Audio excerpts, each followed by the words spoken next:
श्रीहरये नमः श्रीहरये नमः श्रीहरये नमः। नमोऽस्तु रामाय सलक्ष्मणाय देवे च तस्यै जनकात्मजायै। नमोऽस्तु रुद्रेन्द्रयमानिलेभ्यो नमोऽस्तु चन्द्रार्कमरुद्गणेभ्यः। श्रीहरये नमः श्रीहरये नमः श्रीहरये नमः। जानकीकान्तस्मरणं जय जय राम राम। विंशः सर्गः प्रणय प्रार्थना सतां पतिव्रतां दीनां निरानन्दां तपस्विनीं सतां पतिव्रतां दीनां निरानन्दां तपस्विनीं साकारैर्मधुरैर्वाक्यैः न्यदर्शयत रावणः साकारैर्मधुरैर्वाक्यैः न्यदर्शयत रावणः सतां पतिव्रतां दीनां निरानन्दां तपस्विनीं साकारैर्मधुरैर्वाक्यैः न्यदर्शयत रावणः। मां दृष्ट्वा नागनासोरो गूहमानास्तनोदरम् मां दृष्ट्वा नागनासोरो गूहमानास्तनोदरम् अदर्शनमिवात्मानम् भयानेतुं त्वमिच्छसि अदर्शनमिवात्मानम् भयानेतुं त्वमिच्छसि मां दृष्ट्वा नागनासोरु गूहमानासनोदरम् अदर्शनमिवात्मानम् भयानेतुं त्वमिच्छसि। कामये त्वां विशालाक्षी बहुमन्यस्व मां प्रिये कामये त्वां विशालाक्षी बहुमन्यस्व मां प्रिये सर्वाङ्गगुणसम्पन्ने सर्वलोकमनोहरे सर्वाङ्गगुणसम्पन्ने सर्वलोकमनोहरे कामये त्वां विशालाक्षी बहुमन्यस्व मां प्रिये सर्वाङ्गगुणसम्पन्ने सर्वलोकमनोहरे। नेह केचिन्मनुष्या वा राक्षसा कामरूपिणः नेह केचिन्मनुष्या वा राक्षसा कामरूपिणः व्यपसर्पतु ते सीते भयं मत्तः समुत्थितम् व्यपसर्पतु ते सीते भयं मत्तः समुत्थितम् नेह केचिन्मनुष्या वा राक्षसा कामरूपिणः व्यपसर्पतु ते सीते भयं मत्तः समुत्थितम् स्वधर्मो रक्षसां भीरु स्वधर्मो रक्षसां भीरु सर्वथैव न संशयः सर्वदैव न संशयः स्वधर्मो रक्षसां भीरु स्वधर्मो रक्षसां भीरु सर्वथैव न संशयः सर्वदैव न संशयः गमनं वा परस्त्रीणां गमनं वा परस्त्रीणां हरणं सम्प्रमथ्य वा हरणं सम्प्रमथ्य वा गमनं वा परस्त्रीणां गमनं वा परस्त्रीणां हरणं सम्प्रमथ्य वा हरणं सम्प्रमथ्य वा स्वधर्मो रक्षसां भीरु सर्वदैव न संशयः गमनं वा परस्त्रीणां हरणं सम्प्रमथ्य वा एवं चैतद् अकामां तु एवं चैतत् अकामातु न त्वां स्प्रक्ष्यामि मैथिली न त्वां रक्ष्यामि मैथिली एवं चैतद् अकामां तु एवं चैतत् अकामां तु न त्वां स्प्रक्ष्यामि मैथिली न त्वां रक्ष्यामि मैथिली कामं कामशरीरे मे कामं कामशरीरे मे यथा कामं प्रवर्तताम् यथा कामं प्रवर्तताम् कामं कामशरीरे मे कामं कामशरीरे मे यथा कामं प्रवर्तताम् यथा कामं प्रवर्तताम् एवं चैतत् अकामां तु न त्वां रक्ष्यामि मैथिली कामं कामशरीरे मे यथा कामं प्रवर्तताम् देवि नेह भयं कार्यं देवि नेह भयं कार्यं मयि विश्वसि हि प्रिये मयि विश्वसि हि प्रिये देवि नेह भयं कार्यं देवि नेह भयं कार्यं मयि विश्वसि हि प्रिये मयि विश्वसि हि प्रिये प्रणयस्व च तत्त्वेन प्रणयस्व च तत्त्वेन मैवं भूषोकलालसा मैवं भूषोकलालसा प्रणयस्व च तत्त्वेन प्रणयस्व च तत्त्वेन मैवं भूषोकलालसा मैवं भूषोकलालसा देवि नेह भयं कार्यं मयि विश्वसि हि प्रिये प्रणयस्व च तत्त्वेन मैवं भूषोकलालसा एकवेणीधराशय्या एकवेणीधराशय्या ध्यानं मलिनमम्बरम् ध्यानं मलिनमम्बरम् एकवेणीधराशय्या एकवेणीधराशय्या ध्यानं मलिनमम्बरम् ध्यानं मलिनमम्बरम् अस्थानेऽप्युपवासश्च अस्थानेऽप्युपवासश्च नैतान्यौपैकानि ते नैतान्यौपैकानि ते अस्थानेऽप्युपवासश्च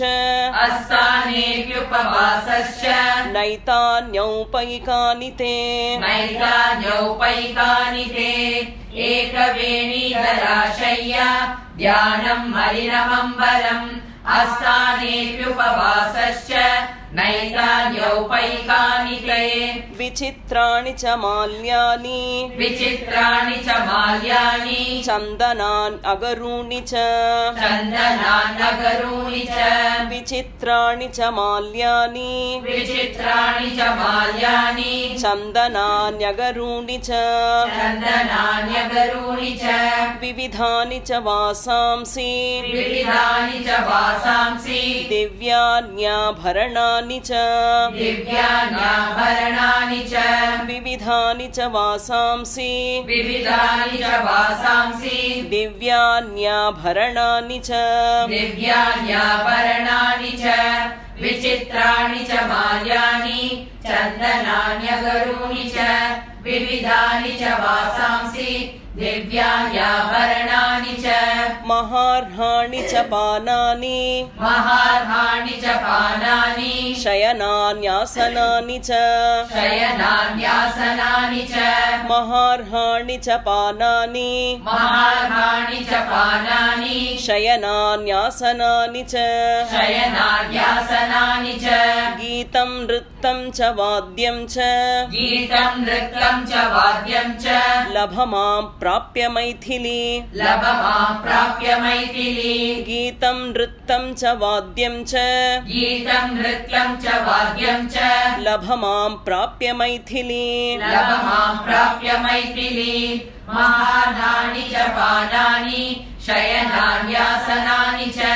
गीतं नृत्यं च वाद्यं च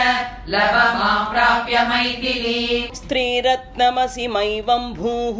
श्रीरत्नमसि मैवं भूः कुरु गात्रेषु भूषणम् कुरु गात्रेषु भूषणम् स्त्रीरत्नमसि मैवं भूः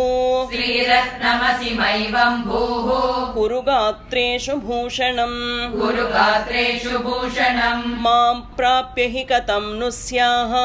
मां प्राप्य हि कथं नु स्याः त्वमनर्हा सुविग्रहे त्वमनर्हा सुविग्रहे मां प्राप्य हि कथं नु स्याः मां प्राप्य हि कथं नु स्याः त्वमनर्हा सुविग्रहे त्वमनर्हा सुविग्रहे श्रीरत्नमसि मैवं भूः कुरु गात्रेषु भूषणम् मां प्राप्य हि कथं नु स्याः त्वमनर्हा सुविग्रहे इदं ते चारु सञ्जातम् इदं ते चारु सञ्जातम् यौवनं ह्यति वर्तते यौवनं ह्यति वर्तते इदं ते चारु सञ्जातम् इदं ते चारु सञ्जातम् यौवनं ह्यति वर्तते यौवनं ह्यति वर्तते यदतीतं पुनर्नैति यदतीतं पुनर्नैति स्रोतशीघ्रमपामिव शीघ्रमपामिव यदतीतं पुनर्नैति यदतीतं पुनर्नैति स्रोतशीघ्रमपामिव स्रोतशीघ्रमपामिव इदं ते चारु सञ्जातं यौवनं ह्यति वर्तते यदतीतं पुनर्नैति स्रोतशीघ्रमपामिव त्वां कृत्वोपरतो मन्ये त्वां कृत्वोपरतो मन्ये रूपकर्ता स विश्वसृट् रूपकर्ता स विश्वसृट् त्वां कृत्वोपरतो मन्ये त्वां कृत्वोपरतो मन्ये रूपकर्ता स विश्वसृट् रूपकर्ता स विश्वसृट् न हि रूपोपमा त्वन्या न हि रूपोपमा त्वन्या तवास्ते शुभदर्शने तवास्ति शुभदर्शने न हि रूपोपमा त्वन्या न हि रूपोपमा त्वन्या तवास्ते शुभदर्शने तवास्ति शुभदर्शने त्वां कृत्वोपरतो मन्ये रूपकर्ता स विश्वसृट् न हि रूपोपमा त्वन्या तवासि शुभदर्शने त्वां समासाद्य वैदेही त्वां समासाद्य वैदेही रूपयौवनशालिनी रूपयौवनशालिनी त्वां समासाद्य वैदेही त्वां समासाद्य वैदेही रूपयौवनशालिनी रूपयौवनशालिनी कप्पुमानति वर्तेत कप्पुमानति वर्तेत साक्षादपि पितामहः साक्षादपि पितामहः कप्पुमानति वर्तेत कप्पुमानति वर्तेत साक्षादपि पितामहः साक्षादपि पितामहः त्वां समासाद्य वैदेही रूपयौवनशालिनी कः पुमानति वर्तेत साक्षादपि पितामहः यद्यत् पश्यामि ते गात्रम् यद्यत् पश्यामि ते गात्रम् शीतांशु सदृशानने शीतांशु सदृशानने यद्यत् पश्यामि ते गात्रम् यद्यत् पश्यामि ते गात्रम् शीतांशु सदृशानने शीतांशु सदृशानने तस्मिन् पृथुश्रोणि तस्मिन् श्रुतश्रोणि चक्षुर्मम निबध्यते चक्षुर्मम निबध्यते तस्मिन् पृथुश्रोणि तस्मिन् पृथुश्रोणि चक्षुर्मम निबध्यते चक्षुर्मम निबध्यते यद्यत् पश्यामि ते गात्रम् शीतांशु सदृशानने तस्मिन् पृथुश्रोणि चक्षुर्मम निबध्यते भव मैथिली भार्या मे भव मैथिली भार्या मे मोह मोहमेनं विसर्जय मोहमेनं विसर्जय भवमैथिली भार्या मे भवमैथिली भार्या मे मोहमेनं विसर्जय मोहमेनं विसर्जय बह्वीनामुत्तमस्त्रीणां बह्वीनामुत्तमस्त्रीणां ममाग्रमहिषी भव ममाग्रमहिषी भव बह्वीनामुत्तमस्त्रीणां बह्वीनामुत्तमस्त्रीणां ममाग्रमहिषी भव ममाग्रमहिषी भव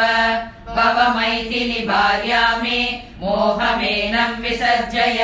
बह्वीनामुत्तमस्त्रीणां ममाग्रमहिषी भव लोकेभ्यो यानि रत्नानि लोकेभ्यो यानि रत्नानि सम्प्रमथ्याहृतानि वै सम्प्रमत्याहृतानि वै लोकेभ्यो यानि रत्नानि लोकेभ्यो यानि रत्नानि सम्प्रमथ्याहृतानि वै सम्प्रमत्याहृतानि वै तानि मे भीरु सर्वाणि तानि मे भीरु सर्वाणि राज्यं चैतदहं च ते राज्यं चैतदहं च ते तानि मे भीरु सर्वाणि तानि मे भीरु सर्वाणि राज्यं चैतदहं च ते राज्यं चैतदहं च ते लोकेभ्यो यानि रत्नानि सम्प्रमत्याहृतानि वै तानि मे भीरु सर्वाणि राज्यं चैतदहं च ते विजित्य पृथिवीं सर्वां विजित्य पृथिवीं सर्वां नानानगरमालिनीं नानानगरमालिनीं विजित्य पृथिवीं सर्वां विजित्य पृथिवीं सर्वां नानानगरमालिनीं नानानगरमालिनीं जनकाय प्रदास्यामि जनकाय प्रदास्यामि तव हेतोर्विलासिनी तव हेतोर्विलासिनी जनकाय प्रदास्यामि जनकाय प्रदास्यामि तव हेतोर्विलासिनी तव हेतोर्विलासिनी विजित्य पृथिवीं सर्वां नानानगरमालिनीं जनकाय प्रदास्यामि तव हेतोर्विलासिनी नेह पश्यामि लोकेऽन्यं नेह पश्यामि लोकेऽन्यं यो मे प्रतिबलो भवेत् यो मे प्रतिबलो भवेत् नेह पश्यामि लोकेऽन्यं नेह पश्यामि लोकेऽन्यं यो मे प्रतिबलो भवेत् यो मे प्रतिबलो भवेत् पश्य मे सुमहद्वीर्यम् पश्य मे सुमहद्वीर्यम् अप्रतिद्वन्द्वमाहवे अप्रतिद्वन्द्वमाहवे पश्य मे सुमहद्वीर्यम् पश्य मे सुमहद्वीर्यम् अप्रतिद्वन्द्वमाहवे अप्रतिद्वन्द्वमाहवे नेह पश्यामि लोकेऽन्यं यो मे प्रतिबलो भवेत् पश्य मे सुमहद्वीर्यम् अप्रतिद्वन्द्वमाहवे असकृत् संयुगे भग्ना असकृत् संयुगे भग्ना मया विमृदितध्वजाः मया विमृदितध्वजाः असकृत् संयुगे भग्ना असकृत् संयुगे भग्ना मया विमृदितध्वजाः मया विमृदितध्वजाः अशक्ता प्रत्यनीकेषु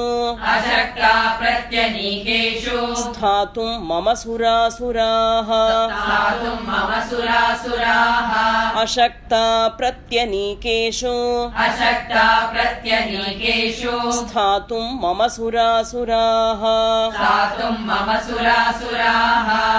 असकृत् संयुगे भग्ना मया विमृदितध्वजाः अशक्ता प्रत्यनीकेषु स्थातुं मम सुरासुराः